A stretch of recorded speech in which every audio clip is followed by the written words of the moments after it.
শ্রেষ্ঠ মানব আজ থেকে 1500 বছর আগে যিনি এই ধরাধামে যিনি এই ধরাধামে আবির্ভূত হয়েছিলেন, আমাদের সেই প্রিয় নবী মহানবী হযরত মুহাম্মদ সাল্লাল্লাহু আলাইহি ওয়াসাল্লামের জন্ম এবং ওফাত দিবস। এটি অত্যন্ত গুরুত্বপূর্ণ দিন। গোটা মুসলিম জাহানে এই দিনটি অত্যন্ত তাৎপর্যপূর্ণভাবে পালিত করা হয়, যথাযোগ্য মর্যাদার সাথে পালন করা হয়। কারণ আমাদের প্রতিটি জাতীয় জীবন থেকে শুরু করে আমাদের সামাজিক জীবন, প্রত্যেকটি ক্ষেত্রে আমাদের চলাচল, আমাদের আচার আচরণ, প্রত্যেকটি ক্ষেত্রে যাকে অনুসরণ করা প্রয়োজন, যাকে অনুসরণ করা দরকার, তিনি হলেন আমাদের প্রিয় নবী মহানবী হযরত মুহাম্মদ সাল্লাল্লাহু আলাইহি ওয়াসাল্লাম। বন্ধুরা আমার, আজকে প্রত্যেকে যদি সত্যিকার অর্থে তার প্রদর্শিত পথ, এতই আলোকিত পথ, সেই আলোকিত পথ অবলম্বন করলে পরে প্রত্যেকটি মানুষের হৃদয়ে আলোক উজ্জ্বল হয়ে উঠবে। সে কোনো বিপদগামী হবে না, সে কোনো ধরনের অন্যায় অনৈতিক কাজের সাথে যুক্ত হবে না। এই জন্য আমাদের জাতীয় জীবনের প্রতিটি ক্ষেত্রে আমরা যদি তার নীতি, তার আদর্শ, এটা যদি অনুসরণ করি, আমরা যদি অনুশীলন করি, প্রত্যেকেই একজন সত্যিকার মানব হিসাবে প্রতিষ্ঠিত হতে পারবে। সমাজ আমাদের একটি ন্যায় ভিত্তিক সমাজে প্রতিষ্ঠিত হবে, রাষ্ট্র প্রতিষ্ঠিত হবে যেখানে ন্যায় এবং ন্যায্যতা প্রতিটি ক্ষেত্রে প্রয়োগ করা যায়, সেই ধরনের রাষ্ট্র আমরা পাব। বন্ধুরা আমার, এক উত্তাল তরঙ্গের গণ অভ্যুত্থানের মধ্যে দিয়ে এক ভিন্ন স্বৈর শাসককে পরাজিত করেছে এদেশের ছাত্র জনতা।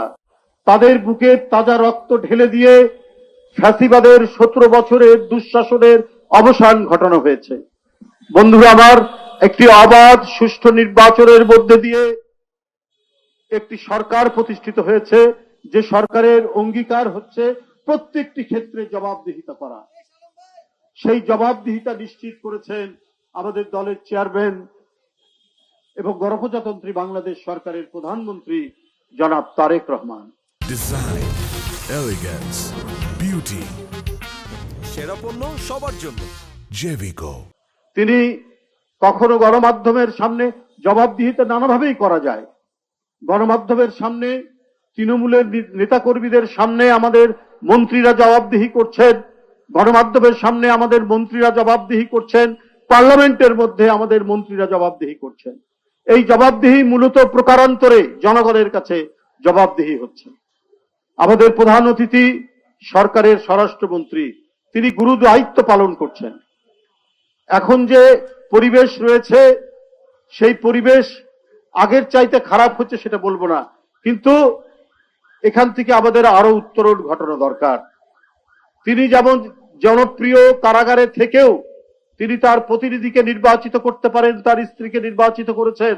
9 বছর গুম থেকেছেন পার্শ্ববর্তী রাষ্ট্রে, তারপরেও তিনি তার এলাকায় কক্সবাজার জেলায় নিজের জনপ্রিয়তা, একটা অখণ্ড জনপ্রিয়তা তিনি ধরে রেখেছেন। এটা একটা বিরাট গুণ। আপনার নেতৃত্বে বাংলাদেশের সকল অপরাধীরা তারা আইনের আওতায় আসবে, তাদের বিচার হবে, এটা জনগণ চায়।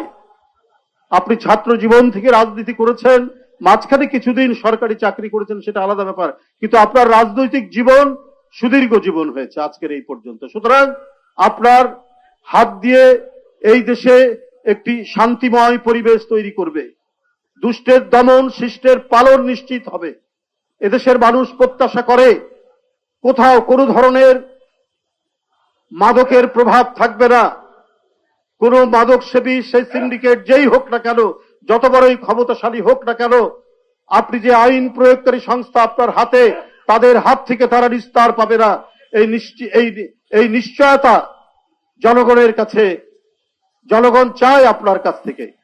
রংপুরের যে ঘটনাটি, একটি গভর্নমেন্ট স্কুল, জেলা স্কুলের একজন শিক্ষকের পরিবার মাদক সেবীদের দ্বারা যেভাবে আক্রান্ত হয়ে 4টি প্রাণ চলে গেল, গোটা দেশকে, গোটা জাতিকে কাঁদিয়েছে। এই বেদনা বিধুর একটি পরিবেশ। আল্লাহর কাছে অশেষ শুকর গুজার করি আমরা আল্লাহকে ধন্যবাদ জানাই যে সরকার এবং আইন শৃঙ্খলা বাহিনী দ্রুততার সাথে সেই অপরাধীকে ধরতে সক্ষম হয়েছে। না হলে জাতীয় আন্তর্জাতিক ভাবে এই ঘটনাকে কেন্দ্র করে অনেক ধরনের কথাবার্তা সুপ্ত করত, কিন্তু এটি সক্ষম হয়েছে। তো এখন এই সমস্ত সিন্ডিকেট, এই সমস্ত কারা এর সাথে জড়িত রয়েছেন, কোথায় কিভাবে এরা গড়ে উঠেছেন, এদের গোপন আস্তানা কোথায়, এটা আইডেন্টিফাই করে আপনাকে সেটা ধ্বংস করতে হবে। মানুষ চায়, মানে অন্য কিছু চায় না, মানুষ একটু খেয়ে পড়ে শান্তিতে বসবাস করতে চায়। তো এই গুরু দায়িত্ব আপনার হাতে, আপনি সেটা করবেন এটাই আশা রাখে আজকের একজন এদেশের শ্রেষ্ঠ মানব, এই পৃথিবীর এক শ্রেষ্ঠ মানব যার জীবনালক্ষ্য নিয়ে আমরা এখানে আলোচনা করছি।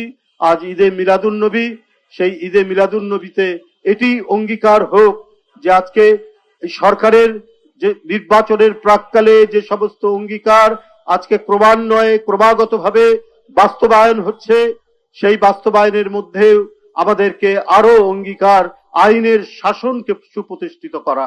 আর আইনের শাসন সুপ্রতিষ্ঠিত মানে সেখানে কে ক্ষমতাশালী, কার হাতে বেশি ক্ষমতা, কার হাতে কম ক্ষমতা সেটি নয়।